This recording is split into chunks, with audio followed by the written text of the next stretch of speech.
പഠിച്ചാൽ ആ നന്മ ചെയ്ത കൂലി ലഭിക്കുമെന്നാണ്. അടുത്ത കൊല്ലം ഹജ്ജിന് പോണെന്ന് കരുതിയാല് ഒരു ഹജ്ജ് ചെയ്തതിന്റെ കൂലി അപ്പം തന്നെ ഏടിലെഴുതും. പോയാല് 10 ഹജ്ജിന്റെ കൂലി വേറെ എഴുതും.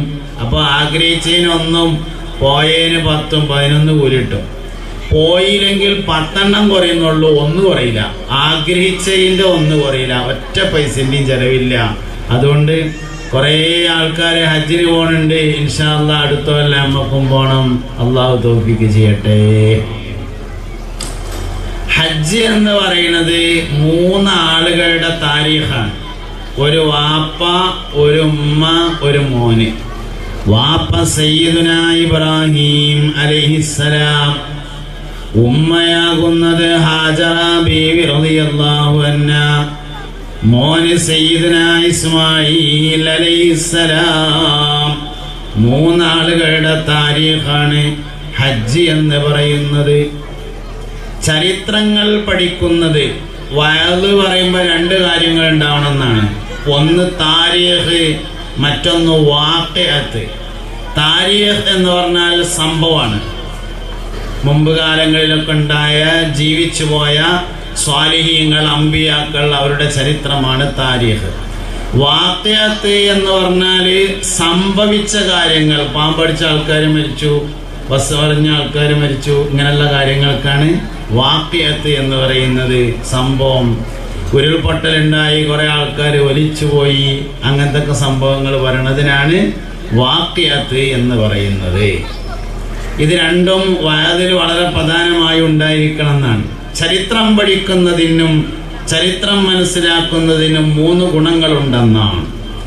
ഒന്ന്, അതുപോലെ ആവാൻ വേണ്ടി ശ്രമിക്കാൻ കഴിയും. ചരിത്രം പഠിച്ചാൽ പഠിച്ചനെ ഓലമാതിരി ആവേണ്ടിയിരുന്നല്ലോ എന്ന് ആഗ്രഹിക്കാൻ പറ്റും.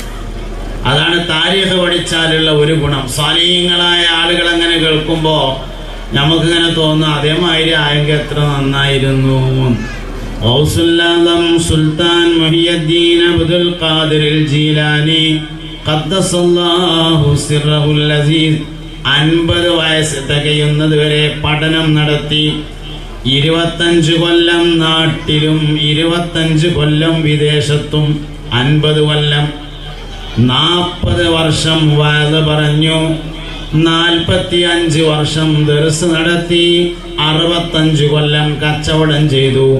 എല്ലാം കൂടിയും കൂട്ടിയാൽ 90 വയസ്സ് വരെയാണ് മഹാനവറുകൾ ജീവിച്ചത്.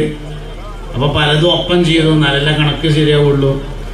50 കൊല്ലം പഠനം നടത്തി, 40 കൊല്ലം വഅദ് പറഞ്ഞു, 65 വർഷം ദർസ് നടത്തി, 65 വർഷം കച്ചവടം ചെയ്തു, 45 വർഷം ദർസ് നടത്തി. ഗൗസുൽ ആദം സുൽത്താൻ മുഹിയുദ്ദീൻ അബ്ദുൽ ഖാദിർ ജീലാനി ഖദ്ദസല്ലാഹു സിർറഹുൽ അസീസ്.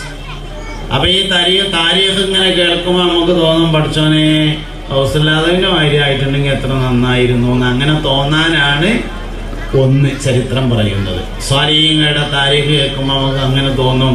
സിദ്ദീഖുൽ അക്ബറിന്റെ മാതിരി ആണെങ്കിൽ എത്ര നന്നായിരുന്നു എന്ന് തോന്നണം. അതിനാണ് ചിലപ്പെങ്കിലും നമുക്ക് തോന്നലുണ്ട് ഒരു ബദർ ഉണ്ടെങ്കിൽ ഒന്ന് പോയി നോക്കായിരുന്നു എന്നേ. അല്ല, അങ്ങനെ ചിലപ്പം തോന്നലുണ്ട്. ബദർ ഉണ്ടായതിനാൽ ബദരീങ്ങൾ വലുതായതല്ല. സത്യത്തിൽ ബദരീങ്ങൾ വലുതായതിനാൽ ബദർ ഉണ്ടായതാണ്. ഇനി ബദർ ഉണ്ടാവില്ല, എന്തേ? ബദരീങ്ങളില്ല. അതുകൊണ്ടൊരു ബദർ ഉണ്ടെങ്കിൽ ഒന്ന് പോയി ആക്കായിരുന്നു എന്ന് ആഗ്രഹിച്ചിട്ട് കാര്യമില്ല, ഉണ്ടാവില്ല. എന്തുകൊണ്ട്? ബദർ ഉണ്ടായതിനാൽ ബദരീങ്ങൾ വലിയ ആൾക്കാരായതല്ല. ബദരീങ്ങൾ വലിയ ആൾക്കാരായതിനാൽ ബദർ ഉണ്ടായതാണ്. മജ്‌ലിസുന്നൂറിന്റെ വാർഷികം കൂടിയാണുള്ളത്. മജ്‌ലിസുന്നൂറിന്റെ വാർഷികം എന്ന് പറഞ്ഞാല് മജ്‌ലിസുന്നൂർ ബദരീങ്ങളുടെ അസ്മാവുകൾ പറയലാണ്. സ്വാലിഹീങ്ങളെ പറയൽ ഇബാദത്താണെന്നും അമ്പിയാക്കളെ പറയൽ ഇബാദത്താണെന്നും സ്വാലിഹീങ്ങളെ പറയൽ കഫാറത്താണെന്നും പറഞ്ഞതിന്റെ വിശദീകരണത്തിൽ ഒന്നാമത് പറഞ്ഞിട്ടുള്ളത് ഐദിക്റു അസ്മാഇഹിം, സ്വാലിഹീങ്ങളുടെ പേര് പറയുക എന്നതാണ്. നല്ല മനുഷ്യന്മാരെ പേര് പറയൽ ഇബാദത്താണ്. ആദം നബി അലൈഹിസ്സലാം, ഇദ്രീസ് നബി അലൈഹിസ്സലാം, ഷീസ് നബി അലൈഹിസ്സലാം, മൂസാ നബി അലൈഹിസ്സലാം, ഈസാ നബി അലൈഹിസ്സലാം, വെറുതെ ഇങ്ങനെ ഓരോ പേര് പറയൽ ഇബാദത്താണ്. അബൂബക്കർ സിദ്ദീഖ് റളിയല്ലാഹു അൻഹു, ഉമർ ഇബ്നുൽ ഖത്താബ് റളിയല്ലാഹു അൻഹു, ഉസ്മാൻ ഇബ്നു അഫ്ഫാൻ റളിയല്ലാഹു അൻഹു, അലി ഇബ്നു അബീ താലിബ് റളിയല്ലാഹു അൻഹു, വെറുതെ ഇങ്ങനെ പറയൽ ഇബാദത്താണ്. സ്വാലിഹീങ്ങളുടെ പേര് പറയൽ ഇബാദത്താവും. മമ്പർത്ത തങ്ങൾ പാപ്പ, വെളിയങ്കോട് മർക്കാദി, മടവൂർ CM വലിയുള്ളാഹി, അങ്ങനെ വെറുതെ പറയൽ ഇബാദത്താണ്. ഇങ്ങനെ തന്നെ അമ്പകുന്ന് വീരാനപ്പാപ്പ, അങ്ങനെ പറയൽ ഇബാദത്താണ്. സ്വാലിഹീങ്ങളുടെ പേര് പറയൽ ഇബാദത്താവും. അതാണ് ഒന്ന്. രണ്ടാമത്തത് ഐ ദിക്റു താരീഖിഹിം എന്നാണ്. സ്വാലിഹീങ്ങളുടെ താരീഖിനെ പറയലാണ് രണ്ടാമത്തേത്. ചരിത്രം പറയലാകുന്നു. ഒരു മനുഷ്യന്റെ താരീഖ് പറയാന്ന് പറഞ്ഞാല് എന്നാണ് ജനിച്ചത്, എവിടെയാണ് ജനിച്ചത്, വാപ്പാന്റെ പേരെന്താണ്, ഉമ്മാന്റെ പേരെന്താണ്, ജീവിതത്തിലെ പ്രധാന സംഭവങ്ങൾ എന്തൊക്കെയാണ്, എന്നാണ് മരണപ്പെട്ടത്, എവിടെ വെച്ചാണ് മരണപ്പെട്ടത്, എവിടെയാണ് ഖബറടക്കം ചെയ്തിട്ടുള്ളത്, ഈ കാര്യങ്ങൾ പറയുന്നതിനാണ് ഒരാളുടെ താരീഖ് പറയുക എന്ന് പറയുന്നത്. ഇബാദത്തും കഫാറത്തുമാണ്. എന്താ അങ്ങനെ പറഞ്ഞാലുള്ള ഗുണം? ഒന്നാമത്തെ ഗുണം അങ്ങനെ ആവാൻ ശ്രമിക്കാൻ കഴിയും എന്നതാണ് ഒന്നാമത്തെ ഗുണം. അതിൻ്റെ രണ്ടാമത്തെ ഗുണം നമ്മൾ എവിടെയും എത്തിയില്ലല്ലോ എന്ന് മനസ്സിലാകാൻ താരീഖ് പഠിച്ചാൽ മതിയാകുമെന്നാണ്. നമ്മളെവിടേക്കും എത്തില്ല എന്ന് മനസ്സിലാവാൻ താരീഖ് പഠിച്ചാൽ മതി എന്നാണ്. നമുക്കിങ്ങനെ തോന്നും, നമ്മളൊക്കെ ഇപ്പം അത്യാവശ്യം ജുമഅക്ക് പോകണവരാണ്, നിസ്കരിക്കണവരാണ്, സുന്നത്ത് നിസ്കരിക്കണവരാണ്, ബാങ്ക് കൊടുത്ത അപ്പം നിസ്കരിക്കലുണ്ട്, റമദാൻ മാസം നോയമ്പ് ഒരുക്കലുണ്ട്, റമദാനിൽ ജമാഅത്തിന് പ്രത്യേകം ശ്രദ്ധിക്കലുണ്ട് എന്നൊക്കെ ഇങ്ങനെ തോന്നും. അപ്പോഴാണ് നമ്മൾ സയ്യിദത്തുനാ റാബിയത്തുൽ അദവിയ്യ റളിയല്ലാഹു അൻഹയുടെ താരീഖ് കേൾക്കുന്നത്. റാബിയത്തുൽ അദവിയ്യ റളിയല്ലാഹു അൻഹ എല്ലാ ദിവസവും ഫർദും സുന്നത്തുമായ നിസ്കാരങ്ങൾ കഴിഞ്ഞതിന് ശേഷം 100 റക്അത്ത് മുത്ലഖായ സുന്നത്ത് നിസ്കരിക്കുമായിരുന്നു എന്നാണ്.